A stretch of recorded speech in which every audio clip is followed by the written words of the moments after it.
प्रिय विद्यार्थियों, नमो नमः। कक्षा 6 संस्कृत के पुस्तक दीप्तम को हम पढ़ रहे हैं। आज हम उसके छठे पाठ का अहम प्रातः उत्तिष्ठामि का समापन करेंगे, उसको समाप्त करेंगे। लेकिन उससे पहले यदि आपने अभी तक संस्कृत शिक्षा चैनल को सब्सक्राइब नहीं किया है तो सब्सक्राइब कर लीजिएगा और साथ ही बेल आइकन का बटन अवश्य दबाइएगा ताकि भविष्य में आने वाली सभी वीडियो का नोटिफिकेशन आपको प्राप्त हो सके। इसी के साथ वीडियो को पूरा देखिए, लाइक कीजिए, हाइप कीजिए, छोटा सा प्यारा सा कमेंट करने के साथ साथ अपने प्यारे मित्र गणों के ग्रुप में वीडियो को शेयर भी अवश्य कीजिएगा।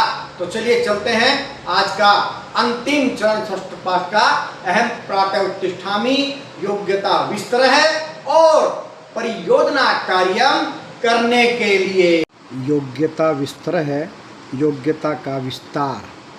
भारतीय ज्ञान परंपरायाम, भारत के ज्ञान परंपरा में समय है घटी यंत्राणि च, समय और घड़ी के यंत्र। प्राचीन भारते, पुराने भारत में जनः लोग समय निर्देशार्थम, समय जानने के लिए सूर्यस्य, सूर्य की गतिम, गति को पश्यन्ति, समय देखते थे। पुराने भारत में लोग समय को जानने के लिए सूर्य की गति को देखते थे। तस्य कृते, उसके लिए, ते वे बहुविधस्य, अनेक प्रकार के, विज्ञानस्य, विज्ञान का, आविष्करणम, आविष्कार, कृतवन्तः, किया। उसके लिए उन्होंने बहुत प्रकार के, अनेक प्रकार के विज्ञान का आविष्कार किया।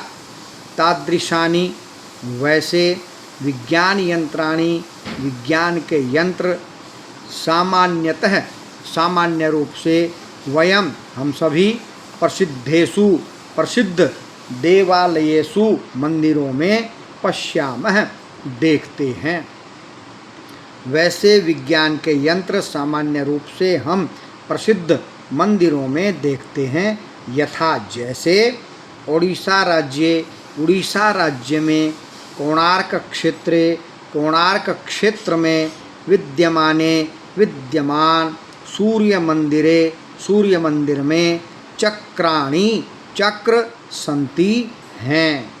जैसे उड़ीसा राज्य में कोणार्क क्षेत्र में विद्यमान सूर्य मंदिर में चक्र हैं। ये कोणार्क है, उड़ीसा सूर्य मंदिरम। यह सूर्य मंदिर कहाँ का है? कोणार्क का। और कोणार्क कहाँ है? उड़ीसा में। तो ये दूर से देखने पर यह है कोणार्क मंदिर, मैंने देखा है। और आप भी, जब भी आपको अवसर मिले तो आप भी अवश्य कोणार्क के सूर्य मंदिर को देखने के लिए जाएं। और ये चारों ओर बने हुए चक्र हैं, ये दिख रहे हैं, ये चक्र हैं, ये चक्र है, ये चक्र है। ये इस सूर्य मंदिर के चारों ओर ये चक्र बने हुए हैं। आगे देखते हैं। घटिका यंत्रम, घड़ी का यंत्र, जंतर मंतरम, जंतर मंतर, जयपुरम, जयपुर। ये जयपुर का जंतर मंतर है। आप यदि जब भी जयपुर जाएं तो इस घटी यंत्र को, घड़ी के यंत्र को जयपुर के जंतर मंतर में अवश्य देखने के लिए जाएं। मिस्र यंत्रम, जंतर मंतरम, दिल्ली। यह मिस्र यंत्र, जंतर मंतर दिल्ली में है। यदि आपका दिल्ली जाने का अवसर मिले तो आप अवश्य इस जंतर मंतर पर जा कर के इस मिस्र यंत्र को अवश्य देखें। तो चलिए अब आगे बढ़ते हैं। ध्यान दीजिएगा, 2 श्लोक दिए गए हैं जो क्या है? प्रातः स्मरणम, प्रातः स्मरण किए जाने चाहिए। भूमि वंदना और भूमि की, पृथ्वी माता की वंदना। ये 2 श्लोक आप अच्छे से याद कर लें। याद नहीं तो इनका अर्थ अवश्य याद करके प्रतिदिन वैसा करें जैसा इन श्लोकों में बताया गया है। तो चलिए, क्या है पहला श्लोक? प्रातः स्मरणम, प्रातः स्मरण करने का। कराग्रे वस्ते लक्ष्मी, कर मध्ये सरस्वती, कर मूले तु गोविंदः, प्रभाते कर दर्शनम। तो ऐसे पढ़ेंगे, अच्छे से याद भी हो जाएगा। कराग्रे का 2 अक्षर है, कर प्लस अग्रे। कर मैंने होता है हाथ, हाथ के अग्रभाग में लक्ष्मी वसते, धन की देवी माँ लक्ष्मी निवास करती है। कर मध्य, हाथ के मध्य भाग में सरस्वती विद्या की देवी माँ सरस्वती निवास करती हैं। कर मूले हाथ के मूल में तू मैंने तो गोविंद है, भगवान विष्णु निवास करते हैं। इसलिए प्रभाते कर दर्शनम, प्रभाते प्रातः काल कर मैंने हाथों का दर्शनम दर्शन करना चाहिए। कैसे दर्शन करेंगे हाथों का? ऐसे। फिर ये बोलते हुए नहीं बोल सकते तो हाथ देखेंगे ऐसे, और देख करके फिर अपने गालों पर दोनों लगा लेंगे। कराग्रे वस्ते लक्ष्मी, कर मध्य सरस्वती, कर मूले तु गोविंद, प्रभाते कर दर्शनम। हाथ के अग्रभाग में धन की देवी माँ लक्ष्मी निवास करती है, हाथ के मध्य भाग में विद्या की देवी माँ सरस्वती निवास करती हैं, हाथ के मूल में भगवान विष्णु निवास करते हैं। इसलिए प्रातःकाल हाथ का दर्शन करना चाहिए। अब है भूमि वंदना, पृथ्वी माता की वंदना है। क्या कह रहे हैं? समुद्र वसने देवी पर्वतस्तन मंडले, विष्णु पत्नी नमस्तुभ्यम, पाद स्पर्शम समक्ष्व में। तो हे देवी, हे पृथ्वी माता, समुद्र वसने, आप समुद्र रूपी वस्त्रों को, कपड़ों को पहने हुए हैं, और पर्वत स्तन मंडले, पर्वत रूपी शतनों से सुशोभित हो, और विष्णु पत्नी, आप विष्णु की पत्नी हैं। नमस्तुभ्याम, मैं आपको नमस्कार करता हूँ। पाद स्पर्शम, पैर छूने के लिए, मैं क्षमस्व, मुझे क्षमा कर दें। समुद्र वसने देवी पर्वतस्तन मंडले, विष्णु पत्नी नमस्तुभ्यम, पाद स्पर्शम क्षमस्व में।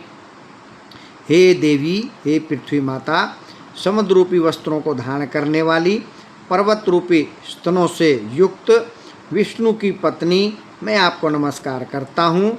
मैं आपको पैरों से छू रहा हूँ, इसलिए आप मुझे क्षमा करें। आगे आ गया जी परियोजना कार्यम। परियोजना कार्यम क्या है ये भी देख लीजिए ध्यान से। क्या है? स्फोरक पत्रे, सफ़ेद कागज में घटीनाम चित्राणी, घड़ियों के चित्र, रचयंतु बनाओ। सफ़ेद कागज पर घड़ियों के चित्र बनाओ। तेसु उनमें विविधान, भिन्न भिन्न प्रकार के, रंगान पूरयंतु, रंगों से पूरा करो, उनको भिन्न भिन्न रंगों से पूरा करो। च और संस्कृतेन, संस्कृत भाषा में समयम लिखंतु, समय लिखो। उस घड़ी में जो समय हो रहा है अंत में समय भी लिखना है। तो सफ़ेद पत्र पर घड़ियों के चित्र बनाओ, उनमें भिन्न भिन्न प्रकार के रंगों से उनको पूरा करो, और संस्कृत भाषा में समय लिखो। आगे बढ़ते हैं। नंबर 2 क्या लिखा? मात्रा पित्रा सह, माता पिता के साथ चर्चाम कृत्वा, चर्चा करके, स्वस्या स्वस्य, अपनी दिनचर्याम, दिनचर्या को, संस्कृतेन, संस्कृत भाषा में, लिखंतु, लिखो। ये अपने अध्यापक के सहायता से आप अवश्य लिखें। नंबर 3 क्या लिखा? शिष्टाचारस्य विषय, शिष्टाचार के विषय में पंचानाम 5 श्लोकानाम, श्लोकों का संग्रहम कुर्वन्तु, संग्रह करो, च स्मरन्तु, और याद करो। शिष्टाचार के विषय में 5 श्लोकों का संग्रह करो और याद करो। जैसे 1-2 श्लोक में बोल देता हूँ आपके लिए। अभिवादनशीलस्य नित्यं वर्धोपसेविनः, चत्वारि तस्य वर्धन्ते आयुर्विद्या यशो बलाम। और उसके बाद विद्यार्थी के 5 लक्षण है वो भी बोल देता हूँ। बाकी अध्यापक की सहायता से आप 5 श्लोकों को अवश्य लिखेंगे और याद करेंगे।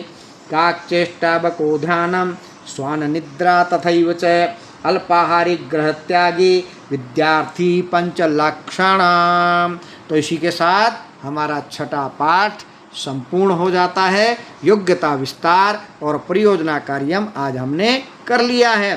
तो योग्यता विस्तार और परियोजना कार्यम को भी अवश्य आप करें। तो आगे फिर करेंगे हम 7वां पाठ है। तब तक के लिए जयतु सुर भारती।